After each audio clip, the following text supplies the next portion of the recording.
अस्सलाम वालेकुम नाजरीन इस एपिसोड के आगाज में हमें काई कबीले का कब्रिस्तान दिखाया जाता है, जहां पर एक सिपाही एक कब्र खोद रहा होता है, जबकि वो खातून जिसका बेटा अलाउद्दीन के साथ शहीद हो गया था वो अपने बेटे की कब्र पर बैठी रो रही होती है। जबकि बाला भी उसके पास बैठ जाती है और उसे दिलासा देते हुए कहती है, मेरी तरफ से ताजियत बहन, अल्लाह आपको सब्र अता फरमाए। जिस पर वो खातून रोते हुए कहती है, हमारा वतन सलामत रहे बाला खातून, मेरा एक बेटा था, जैसे आया था चला गया। ये सुनते साथ ही बाला अपनी बेटी हलीमा की कब्र की जानब देखती है और बाला उसे देखते हुए कहती है, अल्लाह ने दिया तो अल्लाह ने ले लिया। और फिर बाला उठकर अपनी बेटी की कब्र के पास आती है और उसकी कब्र को देखते हुए उस पर हाथ फेरते हुए कहती है, हलीमा मेरी बेटी। और फिर इसके बाद एक सिपाही जो के पास ही एक कब्र खोद रहा होता है उसे देखती है और फिर बाला उठती है और उस कब्र के पास आती है जहाँ सिपाही कब्र खोद रहा होता है और उससे कब्र खोदने वाला औजार पकड़ती है। जिस पर वो सिपाही कहता, बाला खातून ये मैं करता हूँ, रहने दे। लेकिन बाला उससे वो छीन लेती है तो उलगन कहती है, बाला खातून ना करें। तो बाला उलगन से कहती, उलगन अल्लाह ने दिया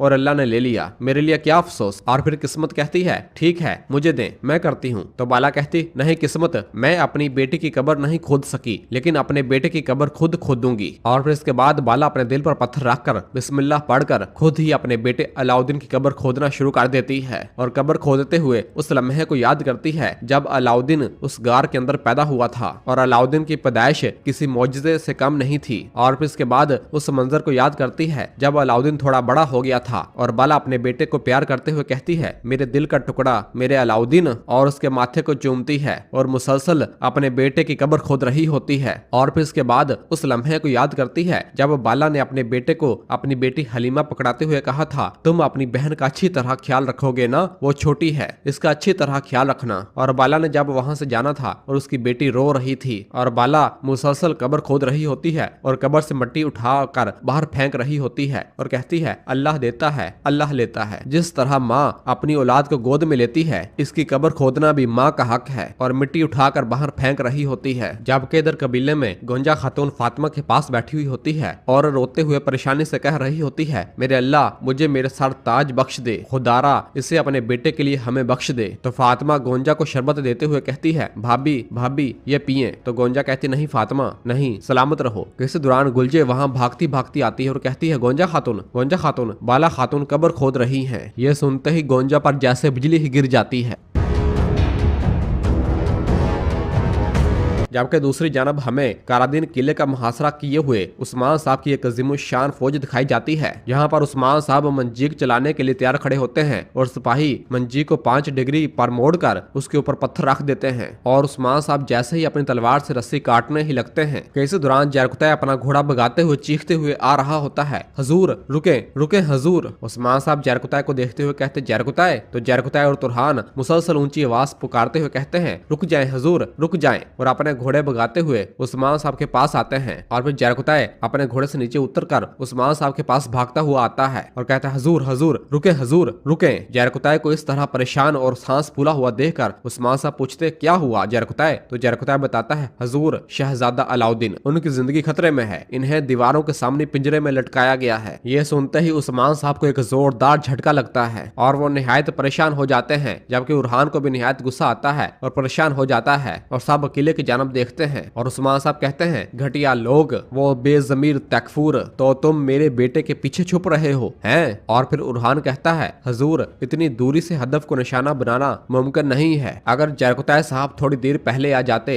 अल्लाह बचाए मेरे भाई को। और फिर बुरहान कहता है, मेरे रब ने बचा लिया मेरे हजूर, मेरे रब ने बचा लिया। और फिर उरहान कहता है, हजूर ये तकफूर हमें हमारी कमजोर तरीन जगह से मारने की कोशिश कर रहा है। जबकि इस दौरान उस्मान साहब मुसलसल सोच विचार में मुब्तला होते हैं। जबकि दूसरी जानब किले की दीवारों के ऊपर तकफूर अपने कपड़ों को झाड़ते हुए सामने आता है और कहता है, मंजीकें रुक गई हैं, उस्मान ने हकीकत का सामना कर लिया है, वो पीछे मुड़कर देखे बगैर वापस जाएगा। जबकि इधर आहियान साहब उस्मान साहब से कहते हैं, अब मंजीकें काम नहीं करेंगी हजूर, सिर्फ तलवारों के साथ किले का मुहासरा नहीं कर सकते, हम रौंदे जाएंगे, मलिया मेट कर दिए जाएंगे। और फिर गंजार साहब कहते हैं, समझौता करना सबसे बेहतरीन फैसला है हजूर, जब तक अलाउद्दीन साहब वहाँ पर हैं, हमला हमला करना दुरुस्त नहीं है। और फिर बेगम खातून कहती है, हमारे सरदार का फैसला क्या है, अब क्या करने की जरूरत है उस्मान साहब। तो उस्मान साहब अपने सिपाहियों से कहते हैं, मेरे सिपाहियों, मेरे सरदारों, ना ये कहकर रुकेंगे कि मेरा बेटा इनके कब्जे में है, और ना इस तकफूर को वो देंगे जो इसे चाहिए है। इस रास्ते जाकर ना लौटना भी मुमकिन है, हैं? अब बताओ मुझे, क्या आप मेरे साथ हैं? तो सब कहते हैं, हम साथ हैं हजूर। उस्मान साहब फिर पूछते हैं, क्या तुम मेरे साथ हो? तो सब कहते हैं, हम आपके साथ हैं हजूर। तो इस तरह उस्मान साहब 3 बार पूछते हैं। जरकुतै कहता,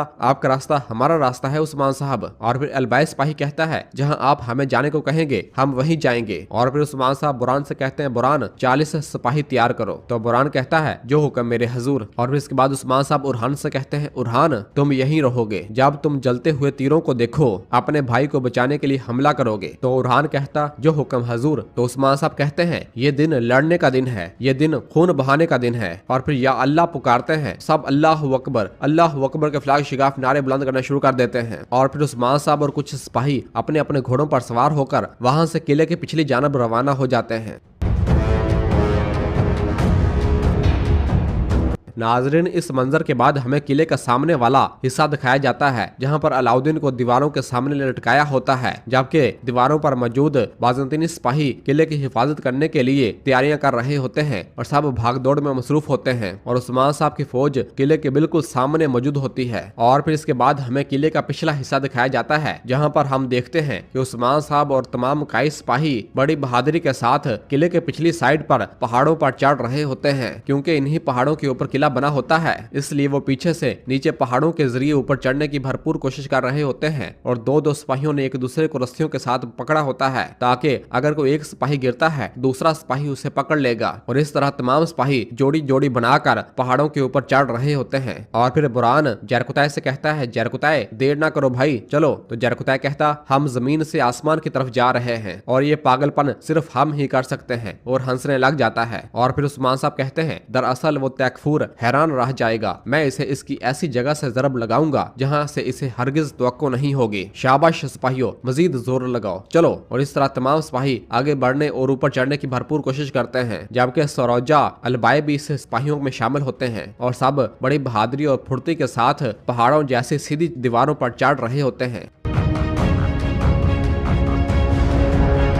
जबकि इधर काई कबीले में हम देखते हैं कि गोंजा खातून निहायत परेशानी और रोते हुए कब्रिस्तान की जानब आती है, जहां पर बाला खातून अपने बेटे की कब्र खोद रही थी। जबकि फातिमा मुसलसल गोंजा को रोक रही होती है, लेकिन गोंजा भागती हुई वहां पर आ जाती है और देखती है कि बाला खातून अपने बेटे के लिए कब्र खोद रही है। ये देखते ही गोंजा खातून चीखते हुए कहती है, अलाउद्दीन, और ज़ारो कतार रोने लग जाती है। जबकि बाला खातून भी पीछे मुड़कर जब कब्र को देखती है तो उसके दिल को भी एक जोरदार झटका लगता है और वो अपने बेटे को मुर्दा हालत में कफन में लिपटा कब्र में देखती है। और फिर इसी दौरान गोंजा भी भागती भागती वहां पर आती है और कब्र को देखती है, जो कि कब्र खाली होती है। और फिर गोंजा रोते हुए बाला से पूछती, माँ मुझसे मत छुपाइए माँ। और कब्र में उतर जाती है और कहती, माँ क्या मेरा अलाउद्दीन मार गया है माँ। और कब्र में से मिट्टी को हटाने लग जाती है। जबकि दूसरी जानब हम देखते हैं कि उस्मान साहब और काई सिपाही बड़ी बहादुरी के साथ पहाड़ों जैसी दीवारों पर चढ़ रहे होते हैं और पहाड़ को अबूर करने के बाद वो किले की पहाड़ जैसी दीवार पर चढ़ रहे होते हैं। दीवारों पर चढ़ने के लिए उनके पास मखसूस आलात होते हैं और वो दीवार चढ़ते चढ़ते बिल्कुल दीवार के ऊपरली जाने तक पहुंचने में कामयाब हो जाते हैं। इतने में ही दीवार के ऊपर खड़ा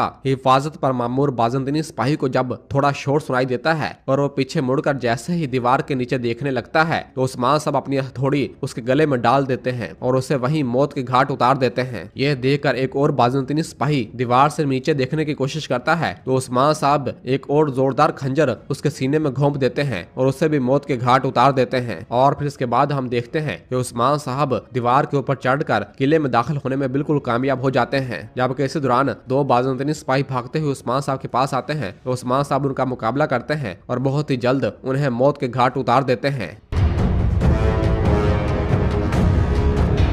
जबकि इधर काई कब्रिस्तान में गोंजा मुसलसल चीख रही होती है और अलाउद्दीन पुकार रही होती है तो बाला गोंजा को पकड़ते हुए कहती, गोंजा मेरी तरफ देखो, मैं नहीं जानती बेटी, मैं आज और कल के बारे में नहीं जानती। इस वतन इस सरजमीन के लिए एक नहीं 1000 अलाउद्दीन अली भी कुर्बान हूँ बेटी, कुर्बान हूँ। ये सुनकर गोंजा थोड़ा खामोश हो जाती है, लेकिन उसे एकदम पेट में दर्द महसूस होता है और कहती है, माँ बच्चा, और दर्द से कराहती है। तो बाला फौरन कहती, दाई को बुलाओ, चलो जल्दी करो। तो सिपाही दाई को बुलाने चला जाता है।